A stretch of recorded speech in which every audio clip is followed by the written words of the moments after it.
In this Korean fried chicken shop, the start of the day never begins with the chicken, but with the oil, the temperature, and a pot that has been used repeatedly, yet is still respected by the staff as a companion.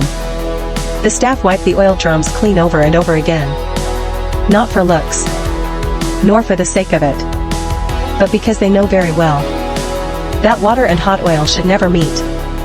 Even a drop of moisture makes the oil lose its patience. New oil is slowly poured into the pot. No one rushes it, because here, oil is not a consumable, but a partner they work with every day. From this moment, today's fried chicken is already being cared for. Another iron pot begins to heat up. A large amount of garlic is poured in. Then 2 large chunks of lard are added to melt slowly. The fire is low and they are in no rush. Sautéing garlic with lard isn't just for the aroma, but to make the garlic's flavor less sharp and leave a bit of tenderness. This is a choice many fried chicken shops won't write on the menu. When the garlic turns a light golden color, it is immediately removed from the heat. The garlic is put into a high-speed blender, not to destroy it, but to keep its fragrance intact. The garlic paste is poured out. Bananas are added. Those of you seeing this for the first time will almost always pause, but they know the banana's presence is not to show off. It simply gives the sauce more viscosity, making it less sharp, and making the garlic flavor easier to accept. I then add a touch of honey-like sweetness. The garlic sauce is poured into a large bowl, mixing the crushed bananas and minced garlic together. This batch of glazed chicken instantly maximizes your appetite. Look at the thick consistency of this sauce. Just the visual impact is enough to make you salivate. Various seasonings are added slowly. There is no rush in every stir, because to them, sauce is like a person. It doesn't like to be rushed. Finally, the syrup is added. Not to make it sweeter, but to make it look just right. Under high heat, this bowl of sauce is made fresh every single day. There are no shortcuts. These plump grains of brown rice with a light beige brown layer are the premium raw materials for the crispy rice. First, wash the brown rice, then put it in to cook. It is harder than white rice. This pot is steaming slightly firm brown rice, using 1/3 less water than usual. The cooked grains are dry and not sticky. This is the key to pressing them into thin crisps later. The key step for making crispy rice crust is here. Using a scoop, the pre-mixed rice is rolled into small, round balls, so they can be heated evenly when grilled. To turn them into round rice crackers requires even more patience. The rice is placed on an iron plate and slowly flattened. High temperature and pressure cause time and moisture to slowly leave. The crunch of the rice isn't from frying. It is born from waiting. Now for the first step of coating the chicken. The yellow powder poured first is cornstarch. It is the soul that makes the chicken skin go crunch. It won't easily get soft even after it cools down. Next, this bowl of white powder is low gluten flour. It is responsible for making the coating stick to the chicken, so the shell won't fall off easily when frying. Here comes the main point. The fried skin will be more fluffy, with an airy feel to the crispy shell. Boiling water can gelatinize the starch, so when it coats the chicken later, I pour on the freshly boiled water and stir the 2 powders into a thick batter.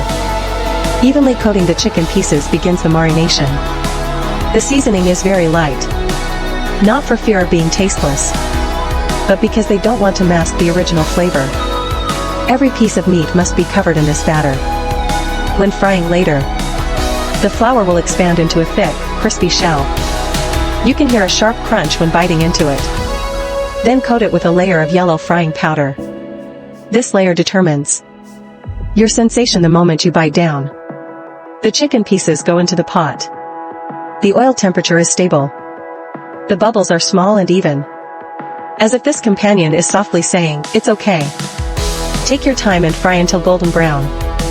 Notice the oil temperature is stable at 170. The hot oil at Celsius degrees wraps the chicken. The starch in the shell is rapidly gelatinizing, forming a dense, crispy layer. The sizzling sound is the aromatic signal of the Maillard reaction. Toss the oil draining rack, letting excess grease drip through the mesh, leaving behind a shell as thin as a cicada's wing that cracks with an airy sound when bitten. At this moment, juices are trapped in the hot chicken. Wait another 30 seconds to cool and lock in the crunch. That burst of the crispy shell and the thrill of juices filling your tongue is the ultimate union of carbs and protein. The heat from the fresh frying rises with the grease. If you took a piece and bit into it now, the juice would run down the corners of your mouth. This coating of sauce is the crowning ceremony for the flavor. Look at this sauce, mixed with minced garlic, honey, and chili paste. The consistency is just right to coat the spoon. This is the key to glazing without leaving a puddle. The chicken is now half finished. The iron pot is heated again. The sauce is poured in.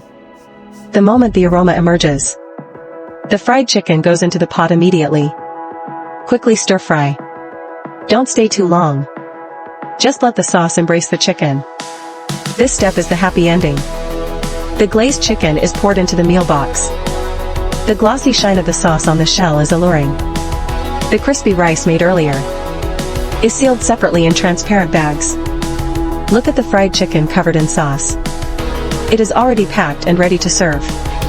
Oil-absorbing paper is placed in the box to remove any excess grease, so it won't taste too greasy. This open-top box allows ventilation, preventing the chicken from getting soft and making it easy to grab. It is the classic packaging of a Korean fried chicken shop. Each piece of chicken begins to shine and is finally ready to be eaten. Fried chicken is boxed. Crispy rice is placed on the side. No exaggerated plating, and no unnecessary words. They just complete what needs to be done with care. Some food is not meant to amaze you, but to let you know someone is working seriously. If you also like this process, you can follow me. Next time we will continue to watch food being made quietly.